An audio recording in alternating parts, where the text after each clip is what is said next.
Nous avons la chance aujourd'hui d'être connectés, d'être hyper connectés et d'avoir des vies extrêmement remplies. On voit autour de nous des gens qui n'ont jamais une minute pour eux. On est très capté par tout ce qui se passe, par les réseaux sociaux, par le boulot, par la famille, on ne s'arrête pas. Et dès qu'on a 5 minutes, souvent on les passe sur le téléphone, sur les réseaux, etc. Et tout ce besoin de remplir l'espace, de remplir le temps, de s'occuper, de se divertir, traduit en fait une peur fondamentale de la solitude, de ne pas être à la hauteur, d'être isolé. On a besoin de se connecter sans cesse pour être au courant, parce que si tout à coup on n'est plus au courant, alors on va être dépassé. On a besoin de suivre, d'être à la hauteur, de correspondre à ce que les autres voudraient qu'on soit. On a besoin d'être performant. Et derrière tout ça, il y a cette angoisse d'être à côté, cette angoisse de finir seul, d'être rejeté, de ne plus être en lien. Tout au fond de nous, on le sait, il y a en gros un besoin de lien, un besoin d'amour et un besoin d'acceptation. Aimer, c'est difficile. Et parfois, on peut se sentir très seul, très démuni, au sein même de sa famille. Il y a des moments, on peut être sous le même toit et à des millions de kilomètres l'un de l'autre. Parce qu'on est blessé, parce qu'on n'arrive pas à se rejoindre, parce qu'on a des attentes sur l'autre et que l'autre a dit quelque chose qui nous a déplu. Alors on est vexé, on est en soi-même, on tourne en rond et on n'arrive pas à se rejoindre. Vivre l'amour, c'est compliqué. Et aujourd'hui, on dit qu'on a plus que jamais besoin d'amour. Il y a des tas d'applications de rencontres et en même temps tant de séparation, tant de division, tant de solitude. On peut se sentir seul aussi au travail. On joue des jeux, on a l'impression d'être très en lien, on parle beaucoup, etc. Et en même temps, on ressent en soi la peur d'une grande solitude. Qu'est-ce qui fait qu'on peut être tout le temps en lien et en même temps tellement seul, tellement isolé? Parlons d'amour aujourd'hui, si vous êtes d'accord. Il y a certainement un malentendu autour de ce qu'est l'amour véritablement. Bien souvent, on a une vision, j'ai envie de dire, capitaliste de l'amour, où justement, il faut être aimé à tout prix, ou alors il faut aimer l'autre, mais aimer l'autre comme on aime un produit, aimer l'autre parce qu'il est aimable. Alors là, je ne suis pas responsable. Si l'autre est sympathique et correspond à mes besoins et à mes attentes, alors je vais l'aimer, il n'y a pas de problème. Mais dès que l'autre ne correspondra plus à ce que je veux, j'ai plus le bon produit en face de moi, je ne vais plus l'aimer, je vais devoir changer, comme on change de basket ou comme on change de voiture. Mais ça, c'est une vision de l'amour qui nous ramène toujours à la frustration, parce que c'est jamais assez. L'ego, il en a jamais assez. Et ça nous ramène aussi à la solitude. De la même manière, on parle souvent de l'amour inconditionnel. L'amour, quand il vient, il est inconditionnel. C'est-à-dire, on ne dit pas « je t'aime si tu sens bon, si tu as de l'argent ». Ça, c'est l'amour consumériste et capitaliste. Mais l'amour, le vrai moment d'amour, il ne peut être qu'inconditionnel. Et en même temps, l'amour est conditionnel. C'est-à-dire qu'il y a des conditions à ce que l'amour soit là et à ce que l'amour survienne. Si je suis complètement dans mon ego, dans le doute sur moi-même, si j'ai trop besoin d'être rassuré sur ma valeur, si j'ai trop besoin d'être aimé, je deviens complètement incapable de me relier à l'autre et d'être dans cet accueil et d'être dans cet amour. Mais si on a découvert cette source inépuisable d'amour en nous, alors aimer, ça ne dépend pas de l'autre, c'est quelque chose qui est en nous. Nous avons cette capacité à aimer, indépendamment de l'autre, indépendamment de la personne qui est en face. Nous avons cette possibilité de désirer aimer. Et c'est pourquoi, et j'en viens à l'évangile de Jésus-Christ, qui lui nous montre l'humanité qui est pleinement dans l'accueil et dans l'amour de l'autre, Jésus est celui qui va approcher chaque personne en l'accueillant pleinement, en se connectant en vérité très profondément à elle. Et c'est pourquoi il dit, tu aimeras ton prochain. Et le prochain, c'est qui ? Ce n'est pas celui que tu as sélectionné dans un catalogue parce qu'il correspondait à tes besoins, à tes désirs et qu'il va combler quelque chose. C'est toi. Le prochain, c'est celle ou celui qu'il te sera donné de croiser. Et donc, on peut être dans cette intentionnalité, dans ce désir et dans cette volonté de cultiver et d'être dans l'amour. Ce n'est pas facile d'y accéder parce que nous résistons. Il y a en nous du marchandage. Non, je ne peux pas être aimé. Nous doutons de notre capacité à être pleinement aimé. Jésus nous présente l'humanité en lien. L'humanité capable d'être toujours dans cette disponibilité à la connexion, capable d'accueillir l'autre et de se laisser accueillir. Comment il fait au moment où il dira l'essentiel à ses amis? Il leur dira, tu aimeras ton prochain comme toi-même et tu aimeras Dieu. Alors déjà, c'est intéressant, c'est pas tu feras tout pour être aimé. Ça, c'est ce qu'on nous dit aujourd'hui partout. Mais ça, c'est terrible. Ça, c'est justement ce qui nous met dans une angoisse terrible. Parce que plus on fait des efforts pour être aimé, plus on doute. Et plus peut-être on se trahit soi-même.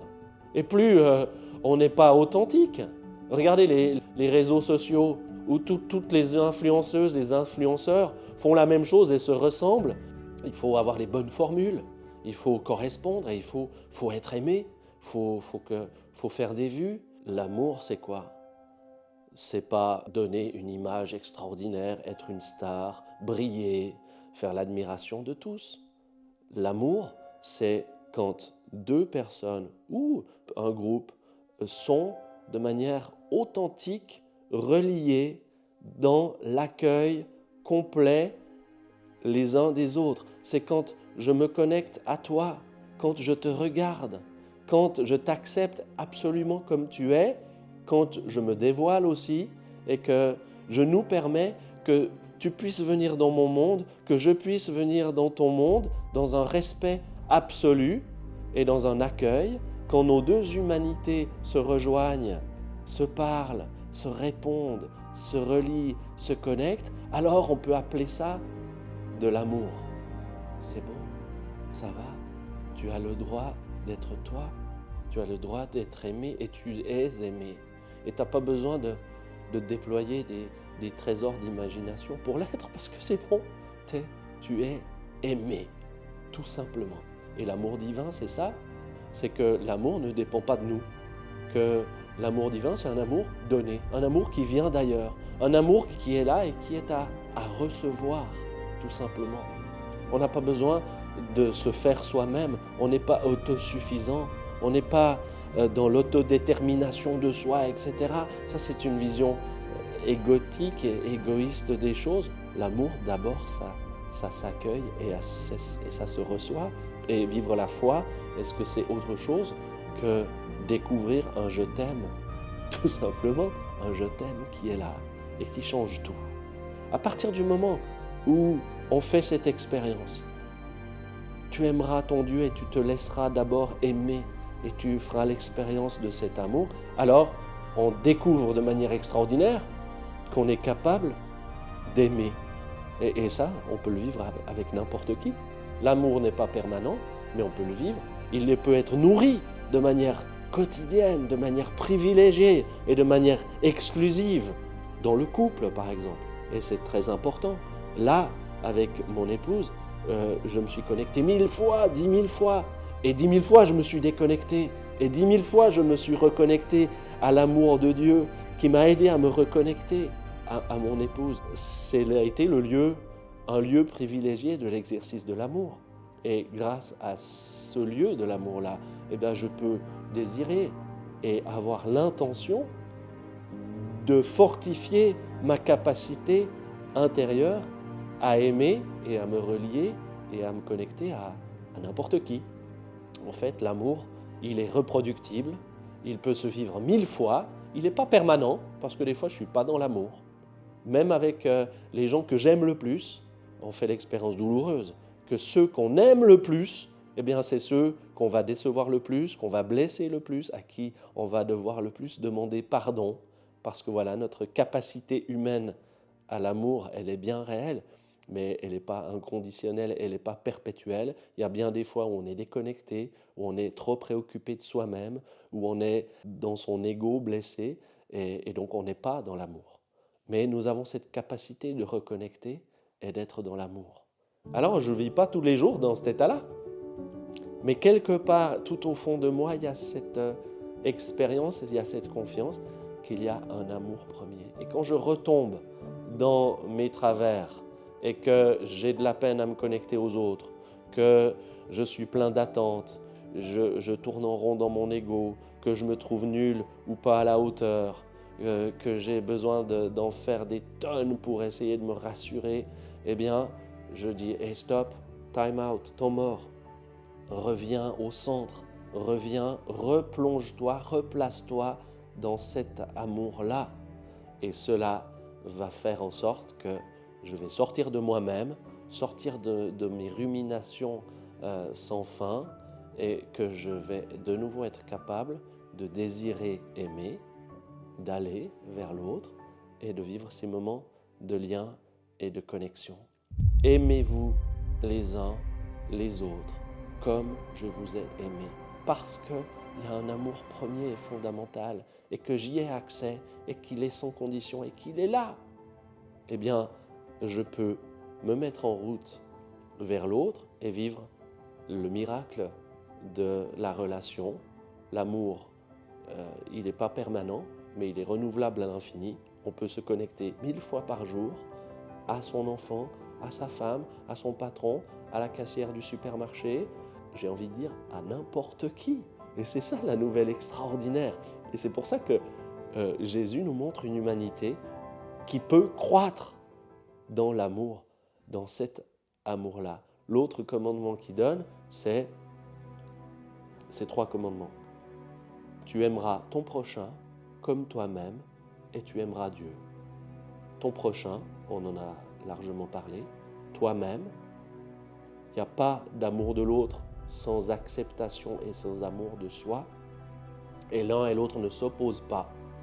Et l'amour de Dieu, cet amour qui nous sort complètement de nous-mêmes et qui fait que la source d'amour, elle n'est pas en nous, mais elle nous vient, elle nous est donnée, elle peut être reçue. C'est un cadeau, c'est une grâce, c'est une bénédiction.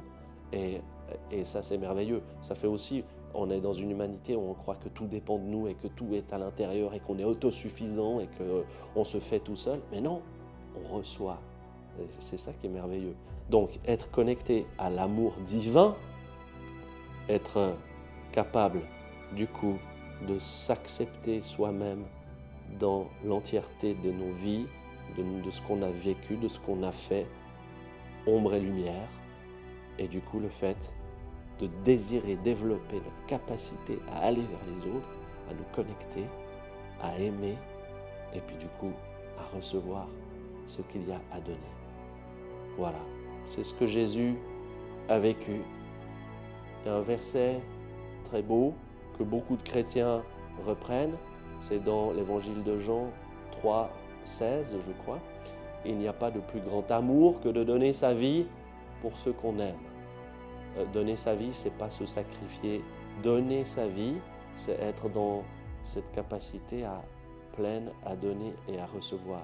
Et Jésus n'a pas cherché à mourir. Jésus est celui qui, à un moment donné, parce qu'il était dans l'amour, il a menacé ceux qui étaient dans le pouvoir et dans la maîtrise. Et du coup, ces gens-là ont voulu le supprimer.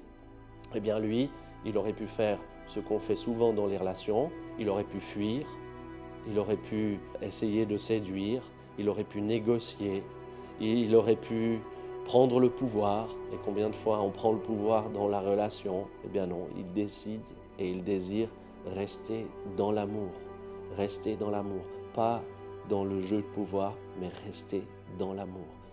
Ça ne veut pas dire s'écraser. Quand il est devant ses juges, il ne leur donne pas la possibilité de les juger, il ne leur donne pas cette autorité-là, mais pourtant, il ne va pas se battre contre eux, il ne va pas se justifier. Il est simplement libre, complètement libre, parce qu'il est dans l'amour. Et Paul, dans sa lettre aux Corinthiens, à des Corinthiens qui sont en train de se disputer entre eux, qui sont en train de rivaliser, ils sont en train de se comparer, être dans une compétition de la foi. Ça, c'est le pire, la compétition de la foi, qui va croire, qui va être le meilleur, etc. Eh bien, il leur fait un hymne à l'amour. Un hymne à l'amour en disant, il n'y a que ça qui compte à la fin. Est-ce qu'on est dans l'amour ou pas?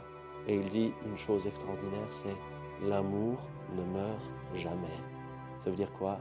Ça veut dire que chaque petit moment, même imperceptible, où deux êtres se sont reliés dans cette qualité de relation, eh bien cela contribue à changer le monde. Cela ouvre quelque chose, cela produit des fruits qui se développent et qui se développent et qui se développent. On peut nourrir et cultiver la solitude, le repli sur soi, la vision capitaliste du monde. On peut nourrir la haine, mais nous pouvons et nous voulons recevoir et nourrir l'amour.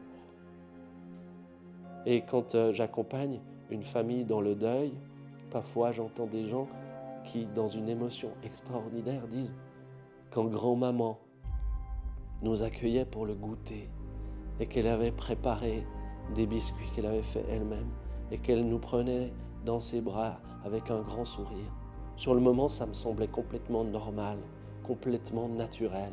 Et c'est que longtemps après que je mesure qu'il y avait dans ces simples instants quotidiens quelque chose qui nous a construits, quelque chose qui nous a nourris en profondeur, quelque chose qui nous a donné le sens de l'essentiel.